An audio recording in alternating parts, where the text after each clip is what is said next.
everyone, and welcome to Rise. I'm so honored to have Annie Brook with us. She is so aligned with the message of the summit, and her work is phenomenal. Let me read you her bio. Annie Brook, PhD, LPC, body mind centering teacher, movement educator, somatic author, has written 9 books and 7 ebooks to share the tools for healing. Annie is former director, body psychotherapy for Naropa University, MA in somatic psychology. She is a passionate speaker, seasoned therapist, and highly sought educator. Annie blends somatic body awareness practices with a deep understanding of the roots of trauma and destructive behavior. Her method of healing complex trauma, called applied neuroplasticity, helps people who have tried many other methods. Annie helps infants to adults, couples, and families, has worked with gang youth, sexually abused foster children in Children's Hospital in Auckland and Seattle, in the child trauma centers, and has been a therapist in the public schools. Her work is dynamic, effective, and efficient, and she loves to share the tools that heal. Thank you so much, Annie, for taking the time to be here and share your wonderful work. I can't wait to dive into it.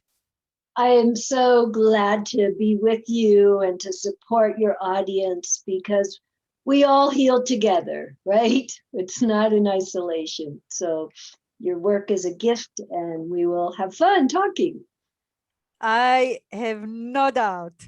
I love that you approach healing from the somatic point of view, which I, in my own experience and my own personal healing, as well as assisting many other people, I know that this is really the gateway to heal trauma. And I really want you to speak a little bit about your tools and what is somatic healing and what your work. Okay. I think one of the first things we can start with is I'm just going to have everybody rub their hands together because somatics is something you have to feel. And I want you to get a feeling of first rubbing your hands and then imagine you had a breathing ball and you could start to feel not just, first somatic starts out as an idea and then you have to look for the sensation. It's like being a little detective. So you want to imagine that you could feel your cells, literally your cells breathing. And the reason we do that is so often people lock up. When there's any kind of trauma, they freeze. And then they talk on top of a freeze. And that means the body is getting left behind. So sometimes when people come to see me, they'll be talking a mile a minute and their breathing is like that. We're like, whoa, let's slow down because it's 6 to 10 times slower for the body to catch up with the emotions and the thoughts. And we don't want to be ahead of ourselves or outside of ourselves watching it. And this, when we, so in the background, now that you know how to do a little cellular breath, you can let your hands relax and actually turn your head a little. We'll have everyone just practice a few of these things because we're going to be talking about a topic that could activate people. And we don't want anyone being re-traumatized. That's not good for your healing. So anytime you get activated or you find yourself thinking about the past or difficulties, I want you to pause. Just stop, take a big breath. Oh, look around. That helps you orient to present time and your environment so you can see things that are beautiful. I have lots of art. I paint with my grandkids and we paint on cardboard and I put it on the walls and, color or beauty so that you know that you survived, right? Life is not forever a problem. And part of that is training your brain to integrate the experiences that have happened, but not to fixate on them. And the brain will fixate on things to try to solve it. And that's why, if it was really complex, and sexual abuse is complex, the brain wants to figure it out, but we don't want to. We want your body to integrate and heal and to be able to put it down and reconnect in present time. So cellular breath is a really good thing to have, the ability to turn your head and to ask yourself, how am I orienting?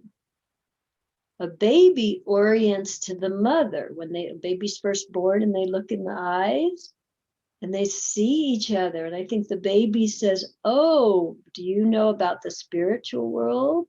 And the mother says, welcome to Earth.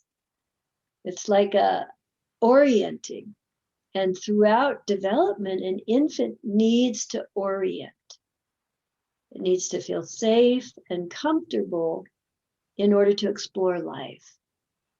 So often with sexual abuse, that safety is confused. And that is one of the biggest issues, is it interrupts the ability to relax and trust. Trust yourself. Should I even trust myself? I can't tell, right?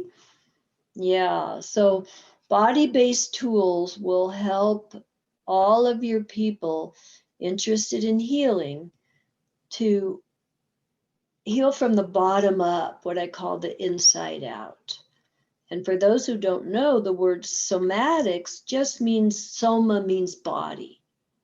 And we're just coming back to tools and resources to use when memories activate. Right. And I would really like you to talk about the term neuroplasticity and what does that mean? Yeah, when there's a overwhelm to the system, and sexual abuse overwhelms the system, especially if it's a child and it's an adult abusing, the energy is too big. A child's body isn't ready for an adult sexualized energy, and that becomes overwhelming. Now, what neuroplasticity means is that you're going to work with what I call a brain state. And a brain state is almost like a whole experience reliving itself, or an activation, and it will have emotions. It's seductive, actually. A brain state is sometimes like a trance. And often people go into a trance to survive something they can't metabolize. And so I really started working with so deeply brain states, because that's where you can make changes that last. And that's what I want for people, is applied neuroplasticity means that you are using the tools and staying grounded while your brain rewires. And that rewiring can feel uncomfortable. That's why you use the tools to sometimes ignore your emotion, or to not believe what your brain is trying to tell you is happening, because sometimes you're in a past moment.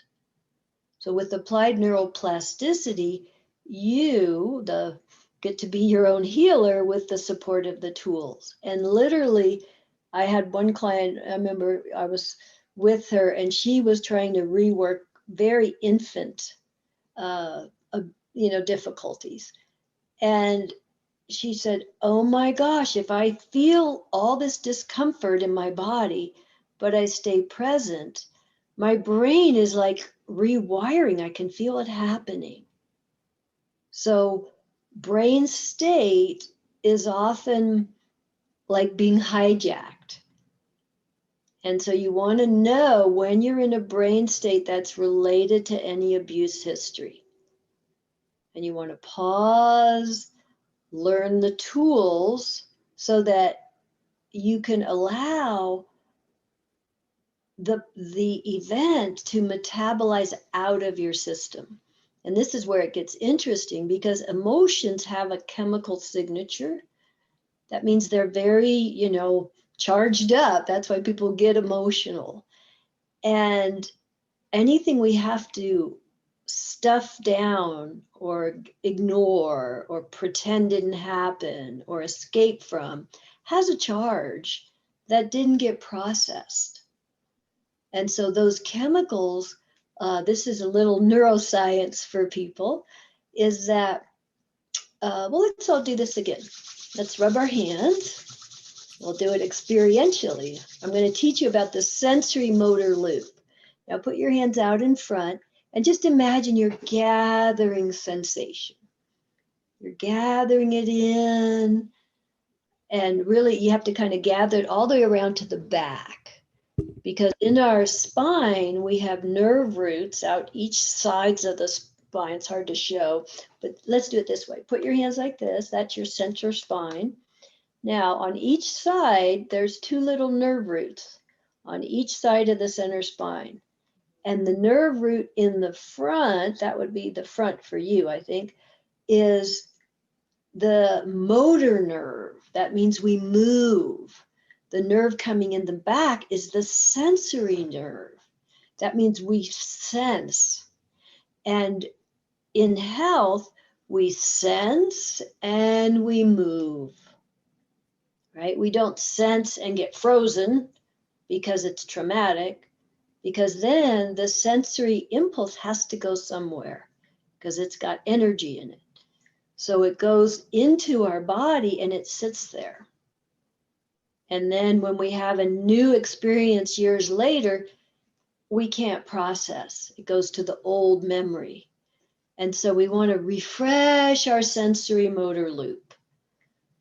And that means, practically, what that means is you have to be ready for very uncomfortable sensations to rise up, but you don't get hijacked to becoming them. And the key, I call it staying on the surfboard. So you ground, you slow down, you tell yourself, oh, this is my trauma healing.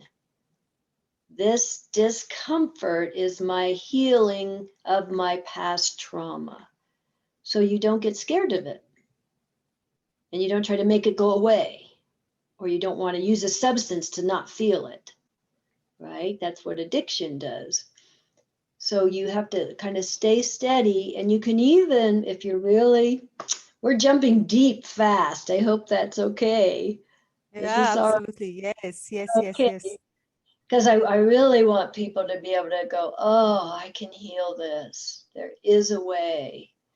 Because I just want to cry for a minute. I've seen the suffering of people their whole lives. And if you can start to take charge of your own experience and heal it, you don't have to suffer forever. Yeah. Yeah. Yeah, thank you for that affirmation. You definitely don't have to suffer forever. And I love how you mentioned the discomfort that comes when we're actually going through the healing process, and the mind is rewiring. And it's really sitting with that discomfort, and that will move away, that will shift away. It will not be forever, it will not stay with you forever. And you've been mentioning tools to assist and guide you on that journey, and you shared the sensory tool. And are there any other tools you can share with our audience to Yes. Mhm. The things you want to do, some people get flooded emotionally. It feels like they're washed away. And you don't even know from the outside, but the person having it happen, they're really struggling. I'm still a little moved by our topic. They're really struggling to even stay present, to even think clearly. So if you're someone who gets flooded, you get that washed away feeling, what you want to do is push. against the chair, stand up and push against the wall. Because my little green book back there, it's called Help for Sensory Challenges. Proprioception is the foundation of regulation. Regulation means we can stay in our body even when there's stimulation happening. So if someone starts to get sensory overwhelmed, it could be auditory, it could be they have a trigger, a memory come up, or they see something that reminds them of the past, then you're getting sensorily triggered, even not maybe in what's happening in present time. So I'll come back to that. That's called associative memory. But just in terms of pure perception, if you're getting flooded, you want to find proprioception. That's weight and pressure. So you could give yourself a big hug. That would be a tool. You could push against the wall. And you don't want to push like this, the kind of don't come in push, because then you're rigid. See how rigid my arms are? You want to receive the information into the body. So it means, oh, I exist. So you could even, no one has to know you're doing it. You could put your hands on top of your head and push and take that energy down your spine. Because then your body remembers, oh yeah, I'm here. Your brain goes, oh, I can use my perceptions. I can look and see and hear. And that's how we tell if we're safe. So being able to push is a good way to, like I'm pushing on my chair, no one has to know you're doing it, but you can regulate and not be flooded or overwhelmed. Another tool is to slow down. Like if you have a friend and they're talking fast and they're all so excited, you might find yourself getting excited trying to keep up with them, but losing yourself. So that's when you say, oh, really? You slow the conversation down. You have some verbal skills. I often will say to a client, oh, say that again. I really want to hear that. And it's so I can take it in and I can help them find their breathing ball, so that you have cellular breath and cellular presence. Now, another thing you can do, another tool, is you can get a towel or one of those fidget balls that you play with. They sell them, in this for kids. But you can actually squeeze. And I don't have it right here, but I use a little short piece of a hose, a garden hose, and I have people twist it. Because then the information is coming into the body about, if you're mad, you can twist a hose or you can twist a towel. Some people do this cathartic pillow hitting. That's okay a little bit, but it's good to learn how to keep your eyes open and look around and feel a charge without having to have a big drama. Because life, you don't want to hit a pillow every time you're angry. You want to learn to tolerate sensations and expand and condense. Yeah, so right now, everybody, let's see. Can you feel your back body? Take a big breath and feel your back against your chair. Yeah, and then imagine you could feel your sides. So see if you can feel, can I bend over this way? Can I get spinal motion? Spinal movement is a good thing also to interrupt a freeze. And that's why orienting, let's try, this is a fun game. Take your hands again, and this time drag, my hands look really big when I do it that way. Drag against your skin. I want you to drag against your palm and feel how it starts to turn you. I want you to see if you can feel, and then let your spinal motion turn you. Now we're going to do something in a minute with the eyes, because often the eyes are what get us back into fear, or they go into a memory in our hippocampus, associative memory, and we're not even seeing what's in front of us. So here, what I want you to do is let your eyes be the last thing. Let them rest. Let them just kind of rest in their eye sockets. I call it rolling around like marbles, that they can just, rest. And then go back to drag your hand a little and see if you can imagine the connection all the way to the spine, and let that turn you and let your eyes be the last thing to come. And then come back to center. And then turn the other way and let your eyes be the last thing. Do that a few times. Let your eyes be the last thing.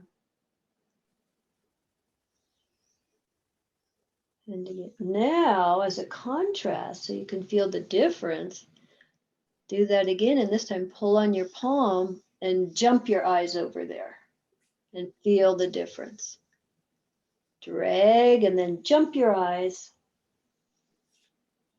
Yeah, let your eyes jump over there. Jump and look. Yeah, and then come back. What did you notice the difference between them? Yeah, I've noticed that when I was moving my eyes slowly, I really took note of everything on the way. So there was like a pathway. Whereas when I jumped my eyes, it took me a moment to orient myself. Yes, and oftentimes our eyes are jumping and we don't know. So we use our ears to make sure we hear, and then our eyes to look. And a baby in development will, like if they are on all fours and mama's behind and goes, hey, the baby will actually sit and turn because they're taking the energy down the spine and supporting the eyes. And that's what we want. We don't want our eyes ahead of ourselves. And often when we're overwhelmed, we'll start talking about sexual abuse in a moment, but I wanted your audience to have good tools so you don't get activated. Yeah. One of the things Thank you. I learned, yes, it's so important because healing is possible. It truly, truly is. And learning to notice a good feeling, not a sexualized good feeling from the past, but a true, honest, safe, I'm okay, I'm regulated, and being able to orient to that throughout the day and to be able to hold that even when you have a trigger. And that's how you can notice, oh, my shock is healing because I'm going to stay in a good feeling and I'm going to let all this discharge through my system. And what you do is you let it pass. You don't get on the band, you don't jump into it and become it. You go, okay, this feels really weird, but it's not happening now. And you let it pass. And every time you let it pass, the brain learns that you are the secure adult, that you are going to stay there and let yourself heal, and you're not going to be a forever traumatized little person if it happened when you were young, or at a moment in time when you're not going to be a forever overpowered person. You can stay, because literally those chemicals that get stored in the body because they don't process start to release. And that's what's happening in the neuroscience, is what was sitting inside your body stored in the synapses. Because what happens when there's too much sensory input and you can't process, it back bleeds down the sensory nerves and stays in the tissue.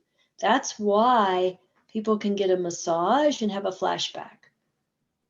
Or why, for some people who have been abused and then they go to make love with their safe new partner, or even their husband or wife, and they get activated. They go into trauma. And then the partner gets exhausted, like, I don't know what to do here. I'm just, this is normal. And it doesn't feel like that. It's because the sensory isn't reestablished. So I talked about pushing, pushing on something when you feel flooded. That would be a good time. If you get triggered when you're making love with someone, you want to slow down, sort of move the sexuality a little bit to the background and become present again. And so proprioception is the building block foundation. The one on top of that is tactile, and that's the skin. So another thing you could practice is getting your skin to wake up to safety again. And to do that, you can get occupational therapists use this. It's a white brush you can get, and you brush your skin. Or you can get a washcloth that's a little bit rough, and you brush your skin. You get used to the skin feeling safe, because touch and sexualized touch is confusing. Think of the skin as the outside of your brain. It's very sensitive. And there's a little game in my contact improv book. I think it's in the green book as well. But I'll tell it to you because you can learn it and you can do it with your partner. If you get triggered with touch, you're wanting to make love with your partner and you're triggered with touch, you can stop and play the touch game. And what that is your partner will say, they'll touch just your arm. Maybe you'll do other touching later, but you start out with just your arm and they're going to say what they're going to do, and then they're going to do exactly what they say, nothing more. So you could say, I'm going to rub your skin from your shoulder to your wrist 3 times, and then you do it. Then you do exactly what you say. Then you could say, oh, I'm going to pat your skin from your shoulder to your elbow and back. So you're getting the stimulation and you're hearing what it is, and it's safe, it's secure. And then you could say, I'm going to pinch now. Here's another sensation, all the way to your elbow and down to your wrist. And so what happens in the brain is tactile is getting regulated again. Okay, that's what brushing feels like. Oh, that's what pinching feels like. Oh, that's what you could wring the arm. And that can help you get back in your body to enjoy sensual touch. Years ago, when I worked with, does that make sense? Did I describe that well? Yeah, absolutely, absolutely. I've been through so much healing of sexual trauma myself, and I maybe haven't used what you just described as you described it as a tool, but I can recall back that I really had to find trust again and find that safety within my body. So I totally resonate with what you're saying, and yeah, please carry on. It's fascinating, and thank you for bringing sexual trauma into this conversation, because when we talk about trauma, sexual trauma is so it's just so predominant, and we can't talk about trauma without mentioning it. So yeah, thank you. Yeah. When I worked with the foster children who were sexually abused, I learned a lot. And one of the things I learned firsthand was I thought, first off, I learned how to set limits for children in a good way. And even for yourself, you have to set limits. Like if you're having flashbacks all the time, you have to set a limit and say, no, we're not going to do that. We're going to heal that. We're not going to let ourselves live traumatized. And it's kind of like the limits you set for a 2-year-old. Because a 2-year-old has all these emotions and they're trying to fit inside their body. And so with a 2-year-old, you don't ask them a lot of questions like, do you want to do this or that? That takes them to the wrong place in their brain. You give them a little bit of a direction. We're going to go to the store. we're going to find your shoes. You don't say, do you want to find your shoes? No, because you're going to take them to the store whether they want it or not. So you better give them a direction. We're going to get up and have breakfast today. So you're not wallowing in your unhealed self. You're going to get your nourishment, get your food in your body, because sometimes when you're recovering, you don't want to do anything and you can get very depressed. And that depression, it's okay to do it for a little while if you're being proactive.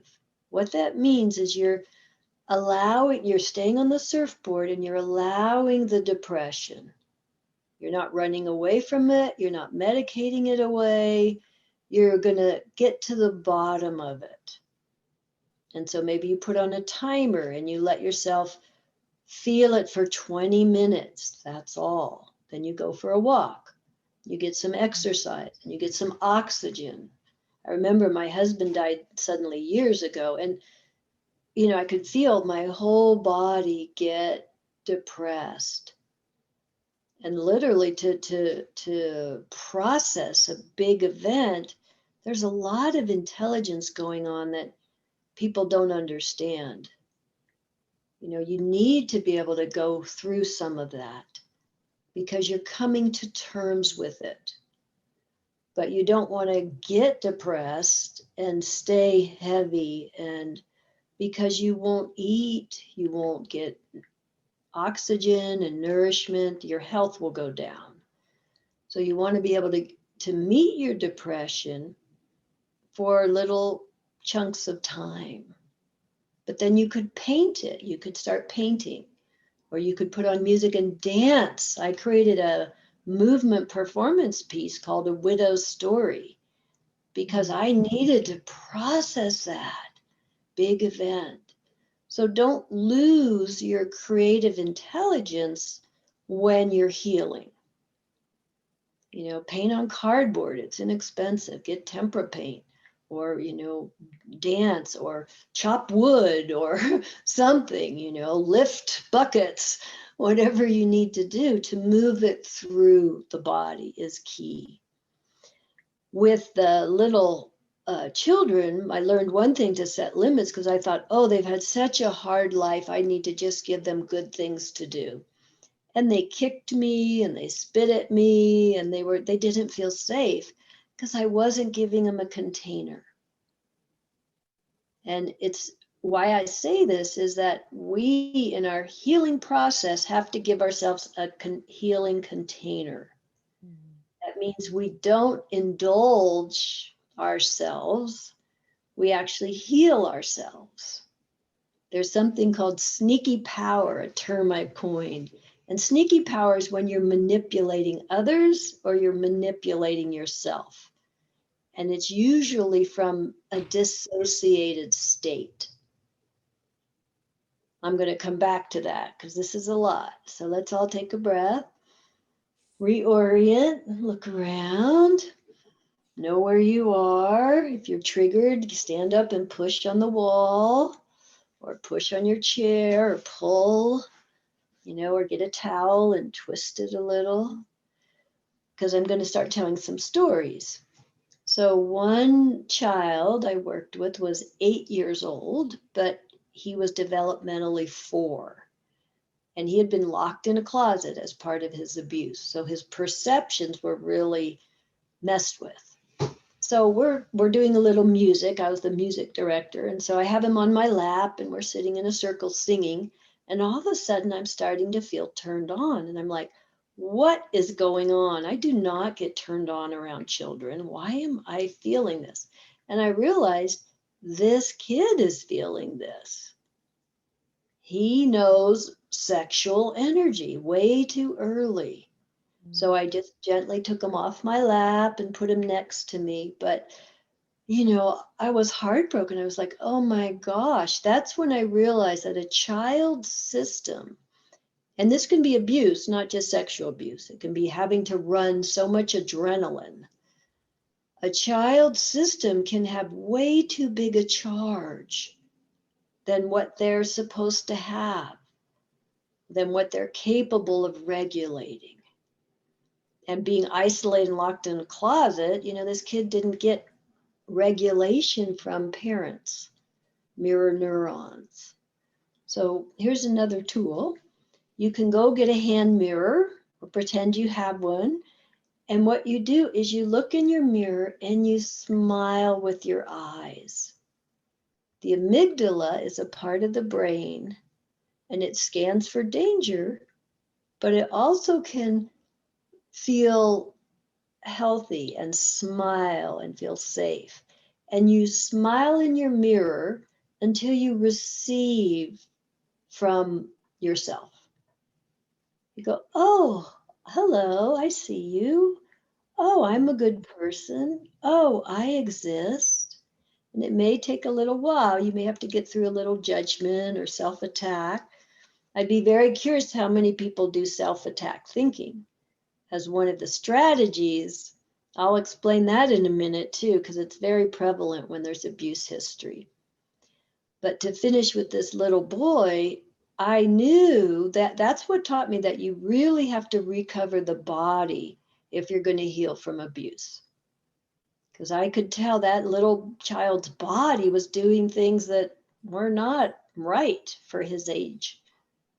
And it helped me learn that so I could really help people explore touch and reclaim sensation and reclaim the body as good enough and possible for pleasure and not just braced and defended.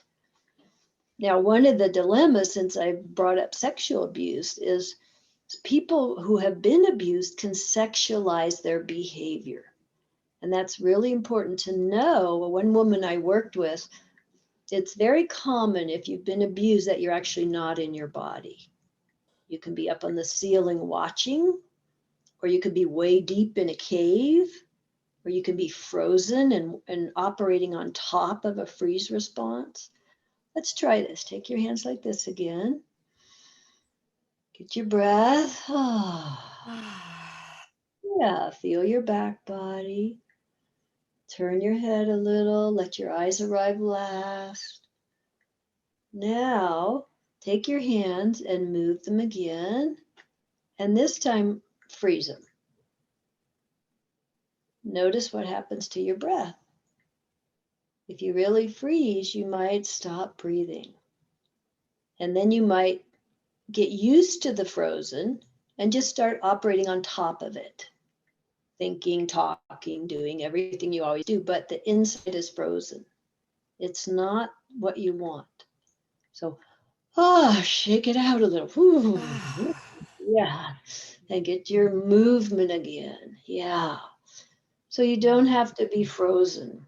Because once you freeze, there's a cascade in the emotional brain. What happens is if the amygdala is awake even in utero. That's why birth trauma is one of the things I work with, is a baby can have a horrible birth and everybody else is celebrating. It's a misattunement because the baby needs to tell the story. And I worked with a 6-week-old born C-section, and she wouldn't settle into the mother until I could help the mother and the father tell the story of the birth. And the baby got really mad because mom went away. And then mom could say, and I said, Mom, you can't feel guilty now. You got to just meet it. And just say, yes, I did. And the mother goes, oh, I went away. I was so scared. And then the baby could get mad and the mom could say, but I'm here now. And then the baby relaxed. Oh, mama's back. Mama's here. And then the baby got sad. That was the next emotion. Oh, and then the mother could feel she was sad too. They missed each other because of the C-section. And so the baby could feel its sadness. And then the baby got terrified. Ah, just showing us all its terror. And the mom could feel her fear, and the baby could process its fear. And the mom could say, oh, that was really scary. So the mom was using mirror neurons and saying to the baby, oh, you were scared, honey. I'm so sorry. That must have been so scary. And the baby finished the fear. And once it did, it totally forgave the mom. It was beautiful. It just went, ah, and then it just rested into the mama's chest. And that's what I wanted. I wanted to see the contact and the trust. And so sometimes we have to repair broken trust in our own body and our own ability to protect ourselves. So if there's abuse, often someone dissociates, they go up on the ceiling and watch, or they get frozen, and all the arousal happens around a freeze response. And then a person can kind of overly dress a little sexual, they can overly sexualize and draw in sexual energy all the time that they don't really want, or they think they need it to survive. They think they need to be the sexualized goddess, when in fact, that's a lot of work. You can be that without having to display and get everybody's attention. You don't want that. So, all these issues of self worth, of what's familiar, recreating what's familiar, of releasing the past, of integrating it, and finding your true nature are how we heal from abuse. And the body tools make a big, big difference. Yeah. Yeah. And I want to ask you, why is self-attack thinking initially a good strategy? Well, it's not useful, but I can tell you the positive intent of it. Because if the body, there's a little neuroscience again, autonomic nervous system, they say, is below our awareness. Well, the yogis can hold their breath. It's not exactly below our awareness. We can find it with training. And sometimes healing from trauma helps you find your nervous system and know what it's doing. So in health, we have the ability to have movement and play and excitement, and we have the ability to rest and digest. And that's how we stay balanced. We have what's called a sympathetic, is the word that's used in English for the active side, and parasympathetic is for the rest and digest side. Now, some say there's also sort of a social, which has to do with the amygdala and the social groups, social safety. What happens is if the excitement gets too high, or it feels like it's getting dangerous, we'll take that excitement and go into fight or flight. It means we'll move, but we're either fighting or running away. If you can't do either, you're going to freeze. If you can't motor, move, run, fight, protect, you're going to freeze. And if some more energy is still coming to you, like say a child is frozen and there's more arousal energy coming, they freeze. It's like fragmentation happens, which is a healthy survival. What that means, it's like if you took a rock and you threw it at ice, you're outside in the water, the lake was frozen, you threw a big rock, it would crack. Or if you took a rock and you threw it at a mirror, it would break into pieces. Why that's a healthy strategy is if there's a predator, they're going to run after one of the pieces and someone will jump to the other piece. And then they'll run after that piece and they'll jump over there. So fragmentation is highly creative thinking. Jump, jump, jump, jump, jump. And if you're with someone who's doing that, you could feel like you're struggling to keep up with the conversation. How you heal that is you have to go out to the edge of the universe and get a nice big hula hoop or cotton gloves. And you say, I'm just going to slow down and I'm going to get far enough spatially out, and I want to hold so no part of you gets lost.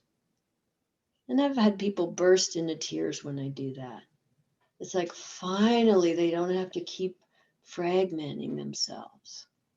And you can feel it. They start to actually feel their body more. They come into their body. And then that's how to heal the sympathetic fragmentation. It's also a portal into the parasympathetic freeze. Like, if a wild animal and there's a predator, they can play dead. That's a more scary signal to the brain, because once you're playing dead, and sometimes people will go inside into a cave, or they'll go outside and just hang out in heaviness or depression. But the worst is if they go all the way down to where the body gets the signal it's going to die, there's going to be a rush of adrenaline. And that's charismatic. It's like, oh, I could, this is what I call sneaky power. A lot of people teach their classes from this place. It's a spiritualized, seductive energy. It's got excitement in it, but it's not grounded. So why self-attack thinking? It has to do directly with this nervous system function. If you're frozen, to be safe, you want to run away or fight. So there's so much chaos in abuse that you don't know how to, you freeze with all the chaos. And so self-attack does two things. One, it motors, because an attack is a fight response. So it's keeping the fight response going, but then it's directed at the self. And sometimes that's giving a locus of control in an uncontrollable situation. Abuse is uncontrollable, but self-attack is like, I exist and I can fight. But the outcome of self-attack is it exhausts the brain. It's like worry. Worry and self-attack thinking are debilitating to the brain. So you want to really befriend and interrupt self-attack thinking. If you're self-attacking, get a punching bag and punch, or punch a pillow, or go run, something to motor, or squeeze that towel to motor the process. Now with abuse, sometimes you do have to do a little like pillow hitting or punching bag or tennis ball on the back of the garage door, just to get some of that anger out of the system instead of it being frozen. But that's okay. And then you want to learn to regulate that, so you're not stuck in being angry forever. Right. I know we barely touch barely scratch the surface with this work, because it's so intricate and multi-layered, and it's a process. It's repetitive, and I just want to bring our conversation to a wrap, because we approaching the end of our session, and Yeah. it's been really so interesting to hear these somatic tools, and your approach to really bring it back to the body, and do the work from the body. And I know that you have a gift to share with our audience. It's a body-based trauma skills access. Would you like to share what it's about, so our audience can? I think I have a gift. You can help me remember, because I love giving things away. I have a free PDF library, and so that is a gift with lots of resources in it. And then I think I have a special gift as well. I have an online course called Healing Complex Trauma. And so I have a reduced coupon for that. And your audience can use the coupon and really get the reduction in that course. Is a guided step-by-step, and you see people in process, because what I do part of it live, so you get to see how do you work with this, how do you apply it. And it's to help you learn to work with brain states, to work with your own regulation, to work with all the way back to infancy. So I love giving away, I give access to my online course so you can practice this healing and feel supported. And so you can watch it at your own pace and move along the coursework with some guidance. Thank you so much. We will have a link on this page, so you're welcome to click on the link and register and get all that beautiful information that you, Annie, share so graciously with us. Thank you so much. And if Yeah, people want to work with you privately or follow your work, what's the best place to find you? the simple way is for you could follow my Instagram account, which is just Annie Brook Therapy, or I have Facebook Lives and a YouTube channel, or my website, anniebrook.com. And that way you Great. can contact me and we'll see how we can help. And I hope this wasn't too scientific for people, because it's not meant to be just all heady. It's really about your heart and your emotions and your thinking, and to be able to tune your dial so that you can really orient to a life that's of joy and well-being, not suffering. Thank you so much. I certainly took a lot from this conversation. And I thank you again for sharing your time and your wisdom with us. And we'll have all the links for your website and your social media.